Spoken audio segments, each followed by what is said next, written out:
નમસ્કાર મિત્રો, ફરી એકવાર રાજ્યમાં ગાજવીજ સાથે મેઘરાજાનું જોરદાર આગમન થઈ ચૂક્યું છે. મિત્રો, આગામી 12 કલાક દરમિયાન કયા વિસ્તારોમાં ભારેથી અતિ ભારે વરસાદની મોટી આગાહી કરાઈ છે તેની વાત કરીશું. મિત્રો, હવામાન વિભાગની આગાહી વચ્ચે વિડીયોમાં તમે વડોદરા જિલ્લાના કરજણના દ્રશ્યો જોઈ રહ્યા છો, જ્યાં મેઘરાજા સુપડા ધારે બેટિંગ કરી રહ્યા છે. તો દાહોદ જિલ્લાને મેઘરાજાએ ધોઈ નાખ્યું છે. લાંબા સમય બાદ દાહોદમાં ધોધમાર વરસાદ તૂટી પડતા ખેડૂતો ખુશખુશાલ થયા છે. મિત્રો, અત્યારે અમદાવાદના મોટા ભાગના વિસ્તારોમાં ધોધમાર વરસાદ પડી રહ્યો છે. ગાંધીનગર, અરવલ્લી, મહીસાગર, પંચમહાલ, દાહોદ, છોટાઉદેપુર, નર્મદા, તાપી, ડાંગ, ભરૂચ, નવસારી સહિત કેટલાક વિસ્તારોમાં ધોધમાર વરસાદ પડી રહ્યો છે. મિત્રો, હવે આગામી 12 કલાક દરમિયાન કયા વિસ્તારોમાં કડાકા ભડાકા સાથે ભારેથી અતિ ભારે વરસાદની મોટી આગાહી કરાઈ છે તેની વાત કરી છે. પણ તે પહેલા આ વિડીયોને લાઈક કરવાનું ભૂલતા નહીં. આવી જ રીતે આખું ચોમાસું વરસાદના સમાચાર સૌથી પહેલા જોવા માટે આપણી આ ચેનલને ખાસ સબસ્ક્રાઇબ કરવાનું પણ ભૂલતા નહીં. મિત્રો, આગામી 12 કલાક દરમિયાન પહેલા આપણે સૌરાષ્ટ્ર વિસ્તારોની વાત કરીએ તો સૌરાષ્ટ્રમાં ખાસ કરીને અમરેલી, બોટાદ, ભાવનગર અને રાજકોટ જિલ્લામાં યલો એલર્ટ છે. એટલે કે આ વિસ્તારોના પણ કેટલાક વિસ્તારોમાં સામાન્યથી મધ્યમ વરસાદ, અમુક વિસ્તારોમાં મધ્યમથી ભારે વરસાદ પણ પડી શકે. દક્ષિણ ગુજરાત વિસ્તારોની વાત કરીએ તો મિત્રો, દક્ષિણ ગુજરાતમાં આગામી 12 કલાક દરમિયાન ખાસ કરીને સુરત, નવસારી, વલસાડ, તાપી અને ડાંગ જિલ્લામાં પણ ઓરેન્જ એલર્ટ છે.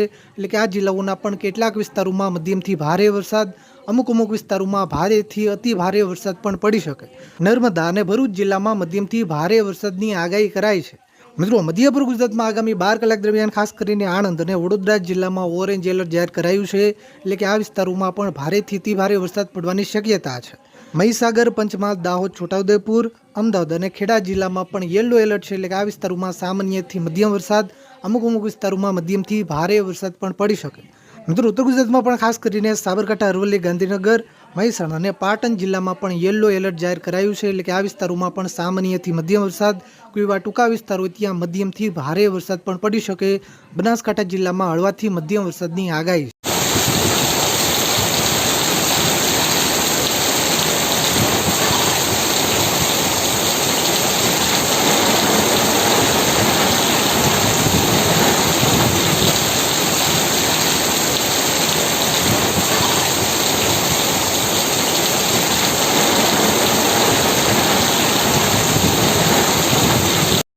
મિત્રો, તમારા વિસ્તારમાં કેવું વાતાવરણ છે, વરસાદ છે કે નહીં, તાપ છે કે તડકો છે, નીચે કોમેન્ટ કરવાનું ભૂલતા નહીં.